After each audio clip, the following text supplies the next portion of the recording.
Le même thème est présent sur chaque axe ou dans chaque axe.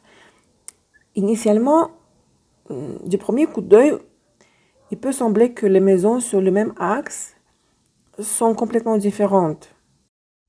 Si nous pouvons souligner le thème central qui est l'argent, présent sur l'axe des maisons 2, 8, ce qui paraît évident. Alors en ce qui concerne l'axe des maisons 1, 7, nous pourrions penser que ces maisons n'ont rien en commun, que rien ne les unit. Mais ce n'est pas du tout le cas. Elles auront un seul thème commun. Chaque axe possède un thème central principal.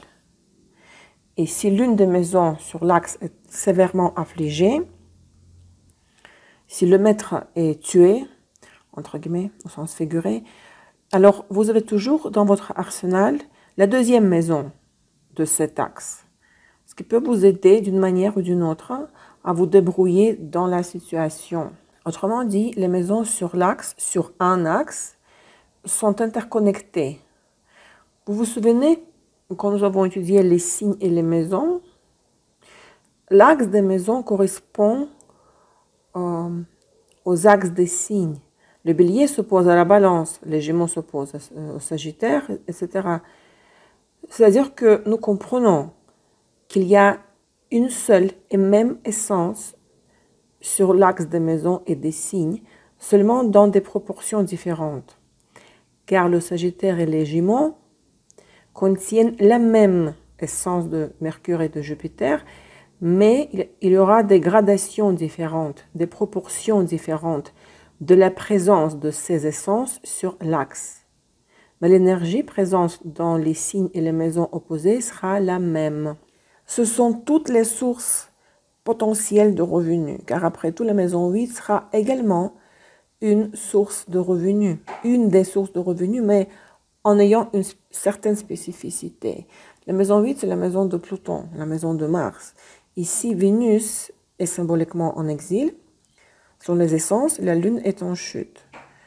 Nous disons donc que dans notre compréhension, dans une approche pratique, la maison 8, il n'y a pas d'argent. Il n'y a pas de billets dans la 8e maison.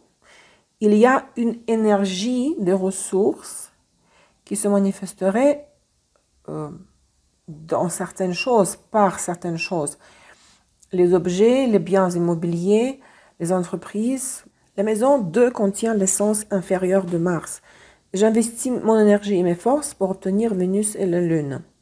Les essences supérieures de la maison 2, mes ressources et mon argent.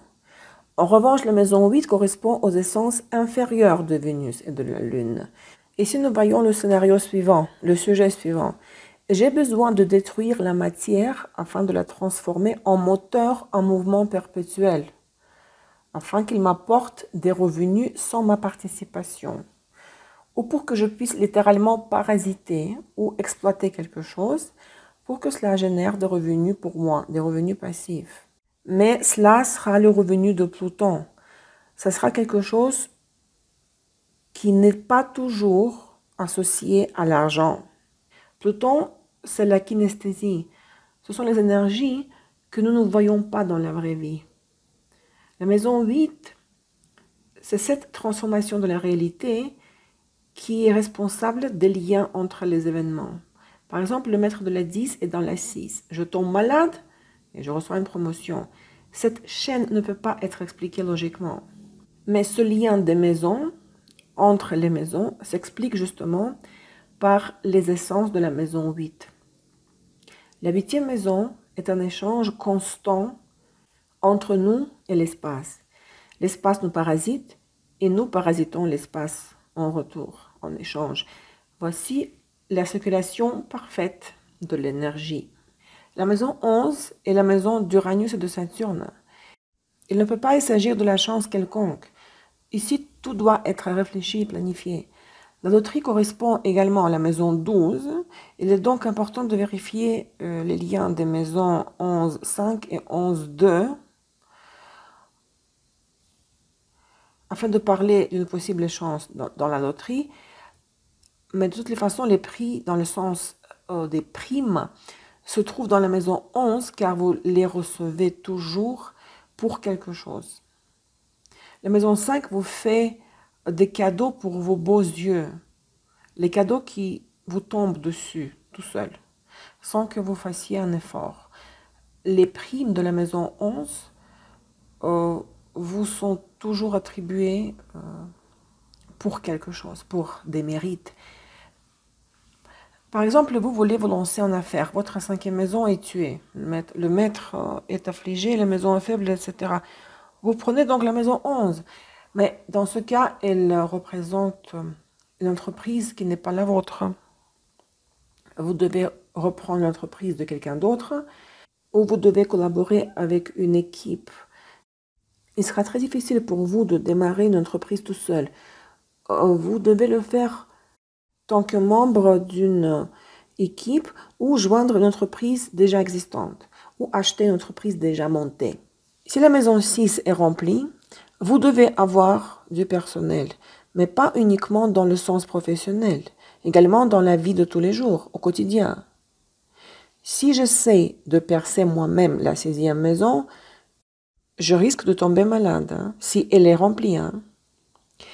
Par conséquent, j'ai besoin de me servir des ressources des autres sous la forme du personnel, des employés. La maison 6 perd son hypostase supérieure si je suis dans le rôle d'un employé dans la maison 6. C'est son hypostase inférieure ou moyen. C'est la maison de Mercure en premier lieu. Et c'est celui qui nous aide, qui nous sert et qui s'occupe de nous. Quand nous travaillons pour quelqu'un, quand nous servons quelqu'un, cela correspond à la maison 10. Les 2 maisons sont les maisons de travail. Et selon l'axe de cette opposition, la 6 et la 12, vous devez faire un choix. Si quelqu'un travaille pour vous, vous devez aller dans le sens de la maison 12. Faire en sorte que vous travaillez moins. C'est la moindre des choses. Vous devriez passer le plus de temps que possible dans la nature. Avec l'opposition 6-12, tout ne fonctionne pas, ne fonctionnera pas aussi simplement et facilement. Par exemple, vous avez des projets. Vous travaillez sur ces projets et vous pensez, ok, je vais engager maintenant un assistant, un employé et nous travaillerons ensemble. Cela ne passera pas avec l'opposition 6-12. Ici, j'ai besoin de trouver un employé pour que je ne fasse pas le travail moi-même. J'engage quelqu'un pour que moi, je puisse justement me retirer de cette activité. Les formules des événements est une des techniques les plus importantes. En astropsychologie, il existe les techniques de la disposition, le thème des pôles, bien que ces derniers, je veux dire les pôles, soient appliqués à la fois à l'astropsychologie et à l'analyse événementielle. Nous avons déjà parlé des formules des événements. Ce sont de certains liens entre les maisons. Le plus souvent, les formules sont formées à partir des maîtres des maisons en maison. Mais la planète en maison, tout simplement, toute seule, juste planète en maison, peut également être appelée par un facteur événementiel. Une sorte de formule événementielle, une petite formule événementielle. Mais tout de même, l'élément le plus important dans les formules d'événements reste le maître de la maison. Il réalise la maison initiale. Dans la formule des événements, nous avons toujours le maître qui amène avec lui sa maison, la maison qu'il gouverne. Et nous avons besoin de la maison dans laquelle se trouve ce maître. Et un rôle très important est joué par la planète même dans le rôle du maître. Par exemple, votre maître de la 1 est dans la 7. Mais le maître de la 1 est Pluton. Cela veut dire que je dois pousser, forcer, foncer, rivaliser, me battre, me défendre dans les situations de la 7e maison. Ou un autre cas de figure, c'est Vénus qui est le maître de la maison 1 et se trouve dans la 7. Ici, au contraire, j'ai besoin des partenaires, j'ai besoin de chercher des compromis. En d'autres termes, il y aura la même formule des maisons, mais la planète dans le rôle du maître sera différente dans les 2 exemples de la formule et cela affectera la réalisation de la fonction du maître. Les aspects entre les maîtres personnifient une sorte de facteur événementiel extérieur, un indicateur moyen, voire faible du point de vue de la force. il est coupé par d'autres facteurs dans le thème et il est dominé par eux, par ces facteurs. En tant que tel, les aspects entre les maîtres ne peuvent pas donner d'événements dans le style, par exemple, d'un accident, d'un déménagement, d'une promotion, d'un voyage, etc. Les aspects entre les maîtres désignent la relation cause-effet. Par exemple, quel impact un événement aura en perspective sur un autre événement. Et ce n'est pas très important pour l'analyse du thème. Nous pouvons examiner les aspects entre les maîtres lorsque nous voulons observer de quelle façon les événements dans les deux maisons sont liés entre eux à un niveau profond. La planète en maison, les aspects entre les planètes dans les maisons, le maître de la maison dans une autre maison, tout cela constituera la carcasse de l'analyse événementielle. Ces éléments sont primordiaux et archi-importants. Les aspects entre les maîtres sont une sorte de lien indirect. Ils ne sont d'aucune manière liés au travail sur le thème ou à la correction du thème. Ils relient les sujets, mais ils ne les relient pas en tant qu'événement. Lorsque nous renforçons le maître, nous obtenons plus d'opportunités de la manifestation de cette maison. Quand nous renforçons le maître de la 2, nous obtenons plus d'opportunités financières. Exactement les opportunités financières et monétaires. Mais cela ne signifie pas que nous serons en mesure de profiter de ces opportunités.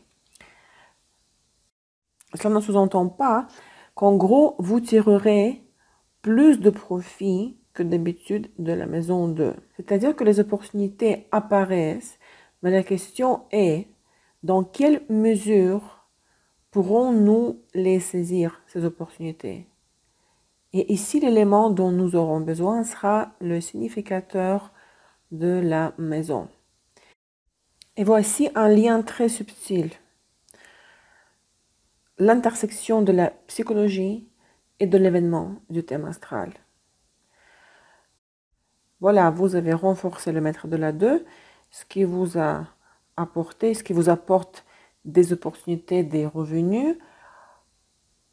Et selon la couche psychologique du thème, le significateur de la maison 2, c'est Vénus. Votre Vénus est affligée, par exemple, par une forte opposition à Saturne. Vous avez littéralement peur de l'argent, peur des finances. Vous considérez qu'il est impossible d'avoir beaucoup d'argent. Ce qui se passe au fait est qu'en renforçant le maître de la 2, vous avez plus d'opportunités financières, mais si le significateur de votre maison 2 est affligé, vous ne pourrez pas vous servir de ces opportunités. Ou vous en tirerez le minimum d'avantages. Cette même Vénus, tant que le significateur de la maison 2, sera l'équivalent de ce récipient financier, montrant la quantité d'énergie que vous pourrez puiser de cette maison. Vous pouvez renforcer le maître et vous devez le faire, mais si votre récipient est faible, vous ne ferez que créer le chaos, tout simplement. Il y aura de nombreux événements de la maison 2 dans votre vie, mais votre récipient ne vous permettra pas de gérer ces événements, d'avoir le contrôle sur eux. Si vous n'êtes pas capable de manier psychologiquement correctement ces événements, ils vont produire la négativité où le résultat sera égal au 0. Autrement dit, si le significateur est affligé ou s'il y a encore d'autres blocages, alors je perçois les événements de la maison de la manière négative ou je ne les remarque pas du tout. Nous obtenons ici la circulation de l'énergie dans le thème. La psychologie est dépendante de l'événement et l'événement est dépendant de la psychologie.